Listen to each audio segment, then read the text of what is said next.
Sejam todos bem-vindos à Central das Escrituras. Meu nome é Carlos Lucci. Em um clima de festa junina, se você não for inscrito no canal, se inscreva, ative as notificações, deixe seu like se gostou do vídeo e seus comentários. Vocês não imaginam quanto isso nos ajuda a melhorar e a tornar a Central das Escrituras mais acessível ao maior número de pessoas. Então, isso dito, vamos para o vídeo de hoje. E como vocês podem ter visto, fala sobre templo, linha sobre linha, preceito sobre preceito. E hoje nós vamos abordar a trajetória do desenvolvimento das ordenanças e da autoridade e também da doutrina do templo sagrado. E por que isso é tão importante para nós? Na verdade, é bem prático.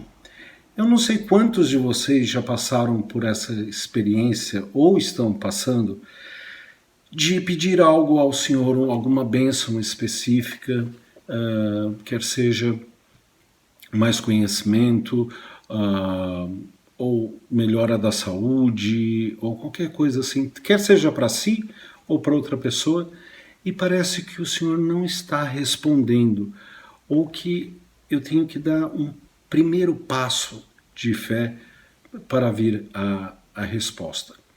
Irmãos, isso não só acontece com você ou comigo, mas é o modo como o Salvador lida com a sua própria igreja.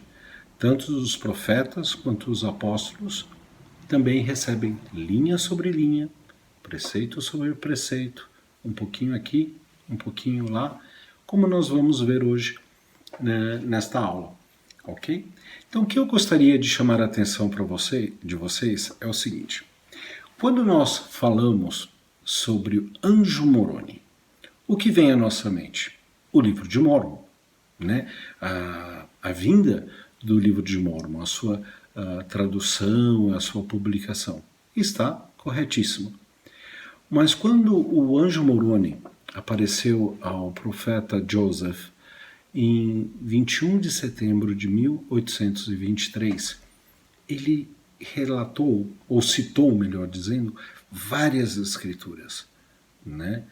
E não era apenas sobre o livro de Mórmon. O livro de Mórmon vinha preparar um povo para receber o Senhor. E dentre essas escrituras que Joseph recebeu do Anjo Moroni, está do último capítulo de Malaquias, mas ele citou de um modo diferente.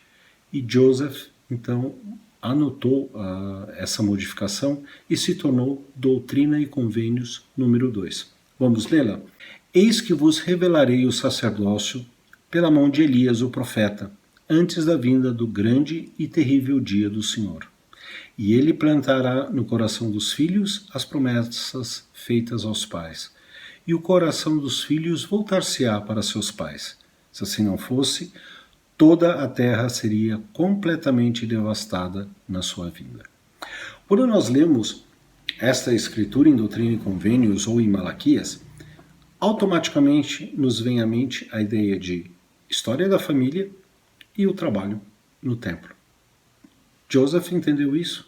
Com certeza não. Né? Demorou um tempo para Joseph perceber o que representava esta revelação do Anjo Moroni, a sua grandeza. Né?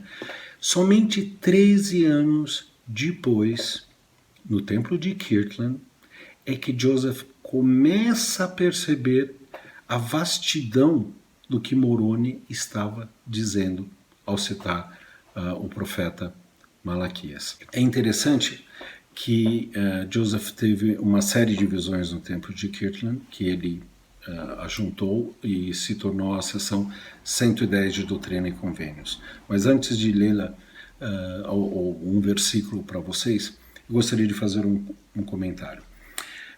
Nessa sessão, Joseph recebe a visita de Moisés, que entrega a ele as chaves da coligação de Israel, e logo após essa entrega das chaves por Moisés, aparece Elias. E nós não devemos confundir com Elias o profeta, apesar de ser o mesmo nome, mas são pessoas diferentes. Elias provavelmente viveu na época de Abraão, né? E ele possuía as chaves da dispensação do Evangelho de Abraão, ou convênio abraâmico. Ok? Então não confundam Elias e Elias o profeta. Ok? Então quando essa visão de Elias, da dispensação de Abraão, terminou, é que Joseph recebe a visita do profeta Elias. E está no versículo 13 da Doutrina e Convênios 110. Diz assim: concluída essa visão, outra grande e gloriosa visão abriu-se para nós. Pois Elias, o profeta, que fora levado ao céu sem experimentar a morte, apareceu diante de nós. E daí ele confere as chaves do poder selador, que é a essência do templo. É não apenas selar as famílias, mas nos selar a Jesus Cristo, como seus filhos e suas filhas. Ok? Mas agora, algo interessante, irmãos. Antes de receber, algo interessante não, algo essencial. Antes de receber essa revelação, que ocorreu no dia 3 de abril de 1836, o Senhor havia instituído pela primeira vez nesta dispensação algumas ordenanças que as outras igrejas não tinham, que era o de lavamento, né, com água pura, e depois com a unção com óleo consagrado, ou seja, azeite consagrado. Né? E isso era para prepará-los para receberem uma investidura de poder. Então o templo de Kirtland, com as chaves que foram dadas a Joseph Smith e a Oliver Cowdery, era um templo preparatório. Né? Realmente se concretizou nele a promessa feita por Moroni. E se nós acharmos que 13 anos é muito, para nós, na nossa vida, 13 anos é muito tempo. Mas desde quando Malaquias deu essa revelação até quando o profeta Elias veio, deu o quê? Mais ou menos 2.500 anos, né? Então, para vocês verem que o Senhor não vê as coisas como nós vemos. Nós vemos muito curto, né? Num espaço muito comprimido do tempo. O Senhor vê toda a eternidade. E Ele sabe o que é melhor para nós. Então vocês veem que está sendo linha sobre linha. Primeiro, Moroni fala sobre o profeta Elias. 13 anos depois, o profeta Elias aparece a ele. É óbvio que durante todo esse tempo ocorreram muitas grandes e maravilhosas manifestações celestiais. João Batista restaura o sacerdócio arônico, Pedro e Tiago e João restauram o sacerdócio de Melquisedeque, o livro de Mórmon é publicado, a igreja é organizada, né? O Senhor ainda vai revelando cada vez mais e mais coisas, mas não culmina com a visita do profeta Elias. 4 anos mais tarde, o profeta Joseph Smith prega pela primeira vez sobre a doutrina do batismo pelos mortos. Nós não temos uma revelação, né, escrita desta doutrina, como foi apresentada ao Senhor a Joseph Smith, como ela chegou. Né? Mas em 1840, para ser mais preciso, no dia 15 de agosto de 1840, Joseph dá o primeiro discurso sobre o batismo vicário. Né?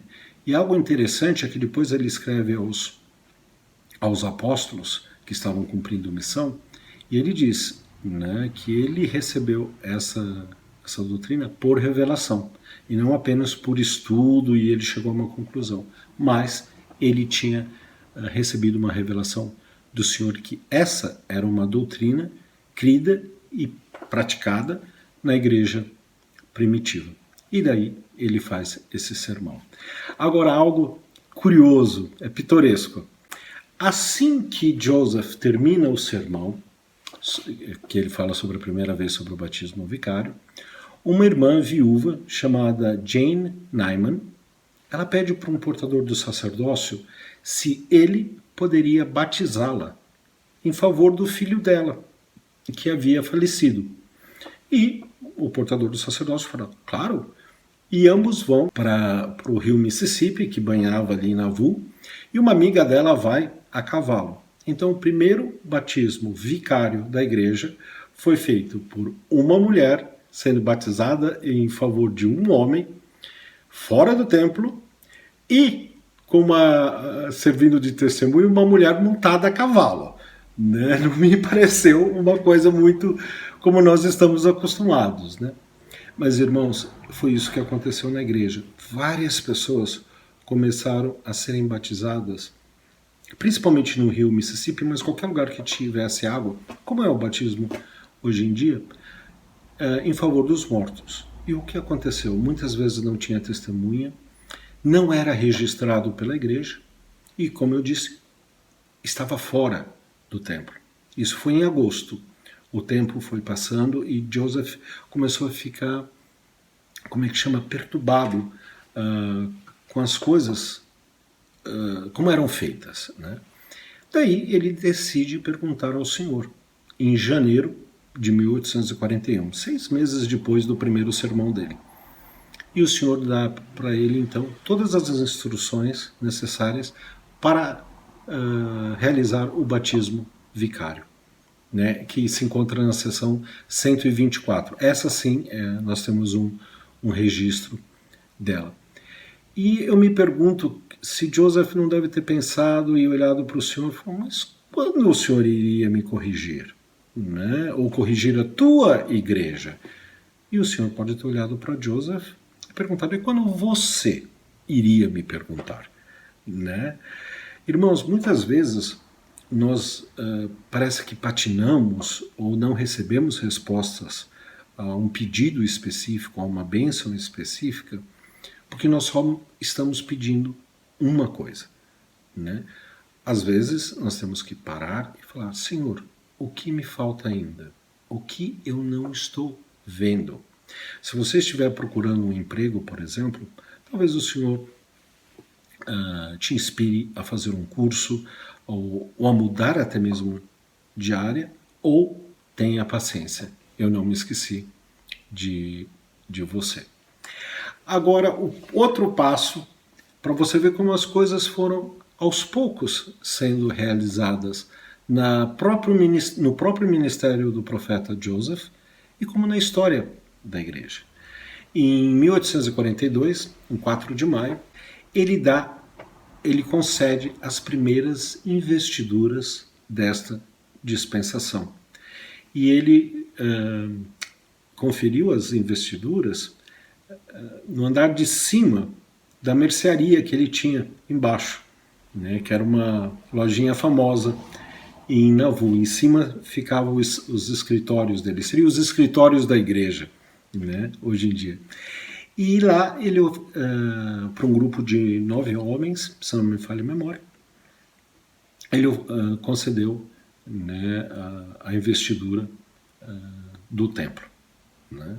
Olha, 1840, 1823, já se passaram 17 anos, né? 17 ou 19. Como vocês veem que as coisas vão aos poucos. O Senhor às vezes não tem a mesma pressa que nós temos. Infelizmente, 2 anos mais tarde, Joseph Smith é assassinado, é martirizado na cadeia de Carthage, e Brigham Young fica responsável por por guiar a igreja. E daí no final de 1845, começo de 1846, o templo de Nauvoo, ele é dedicado, e ele tem todas as ordenanças que nós temos hoje no templo, desde o batismo vicário até o selamento matrimonial, ok? Mas nessa época, apenas era feito batismo e confirmação para as pessoas falecidas. Eles não recebiam as iniciatórias ou investiduras e nem também eram selados, ok? Isso demorou até 1877, 32 anos depois, quando o templo de St. George foi dedicado. Aí então era feito o batismo, a confirmação pelas pessoas falecidas. No caso dos irmãos, conferia-se o sacerdócio, eram feitas as iniciatórias e eles recebiam a investidura. E parava por aí. Mas, ô Lute, e o selamento? Então, irmãos, esse é um segundo ponto importante que nós temos que considerar quando nós achamos que não estamos recebendo a revelação do Senhor. Em 1870, a igreja estava restaurada ao quê? Há 47 anos? Né? Eu fiz letras, irmãos, então eu sou péssimo em número. Não, é 37 anos. Né? Não, 47 anos. 47 anos. E então era uma geração só. E a maioria dos membros da igreja, né, não vinham com famílias completas. Então, às vezes uma pessoa se batizava, mas os pais, os irmãos não se batizavam. Daí eles tinham que mudar de lugar, eles saíram de Kirtland, foram para Missouri, de Missouri foram para Nauvoo, de Nauvoo foram para Salt Lake, ou nas Montanhas Rochosas, né? Então não tinha muito selamento com os antepassados para serem feitos, porque existia, em uma das revelações que Joseph recebeu, ele disse que, no qual ele viu o irmão dele, que não teve a oportunidade de ouvir o evangelho ou ser batizado no reino celestial, o Senhor fala que as pessoas que teriam aceito o evangelho, caso fosse lhes permitido ouvir em vida, são herdeiras do reino celestial.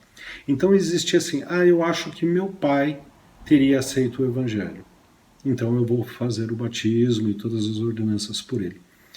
Mas naquela época o entendimento era um pouco diferente. Né? Primeiro, as pessoas ainda estavam vivas, os pais, os avós ainda estavam vivos e não tinham aceito o evangelho. Então, mesmo que você ficasse sabendo que eles tinham falecido, você ia falar, bem, eu não vou nem fazer o batismo, ele não aceitou em vida, para que em morte? Né? Não era muito o que o Senhor tinha em mente, mas esse era mais ou menos o que os membros da igreja e até a própria liderança entendiam. E tinha, então, como era feito o selamento. Então, eu aceitei o evangelho, mas por um exemplo, meus pais não aceitaram. Com quem eu vou ser selado? Geralmente a pessoa era selada a um líder da igreja, ao membro do Quórum dos 12, dos 70, da primeira presidência. Isso era muito comum, era conhecido como lei da adoção, porque você não podia ser selado aos seus pais, porque eles ainda estavam vivos e não tinham aceito o evangelho, possivelmente. Então você era selado ao membro da primeira presidência, do Quórum dos 12, ou qualquer outro líder da igreja, ou pessoa, como é que chama, digna da igreja, a uma outra família. Para nós pode parecer estranho, mas para eles era muito comum. E isso só foi terminar e começar o selamento de pais e filhos, né, em 1894. E onde? No templo de Salt Lake City. Então o templo de Salt Lake City é o primeiro templo, né, que todas as ordenanças foram feitas tanto pelos vivos quanto pelas pessoas já falecidas. E desta data até hoje, muitas outras mudanças, né, ou melhor dizendo, adaptações foram feitas. Altera o templo, altera a autoridade pelo qual as ordenanças são realizadas? Não, de hipótese alguma. Né? A forma com que uma ordenança é apresentada, principalmente a investidura, é uma coisa, irmãos. A investidura é outra. Ok? no templo de Lago Salgado, até recentemente, antes de ele fechar para a reforma, como que a investidura era apresentada? Para nós, geralmente é através de filme, né? Para Salt Lake City e Manti, se muito me falha a memória, era teatro. Então você ficava numa sala, aprendia sobre a criação da Terra, escutando uma voz falada por uma pessoa que estava lá. Daí você ia para a sala do jardim, e daí tinha uma pessoa representando Adão, tinha uma pessoa representando Eva, e todos os demais personagens da investidura, até você chegar no reino celestial, na sala celestial. Então você mudava por 5 salas. Né? Enquanto, por exemplo, no Templo de São Paulo, sempre foi uma só sala de ordenança, de investidura, e você passava pela sala celestial e recebia toda a investidura através de filme. Então, essas adaptações, irmãos, não altera o conteúdo do endowment. Então, o que nós podemos aprender com isso? Que nós, em nossa própria vida, vamos ter que fazer adaptações. Vamos ter que mudar algumas coisas. Talvez a época de recebermos aquela bênção que tanto almejamos ainda não chegou. Você viu que começou em 1823 e até onde eu vou terminar nessa aula, terminou em 1894. Na verdade, não termina aí, continua até os dias de hoje. Mas para vocês verem e não perderem a fé, o Senhor sabe a condição de cada um e Ele cuida de cada um de seus filhos. Ok? Eu espero que vocês tenham aprendido algo útil e instrutivo nessa aula e apliquem em suas vidas. Um grande abraço e nos vemos quinta-feira que vem.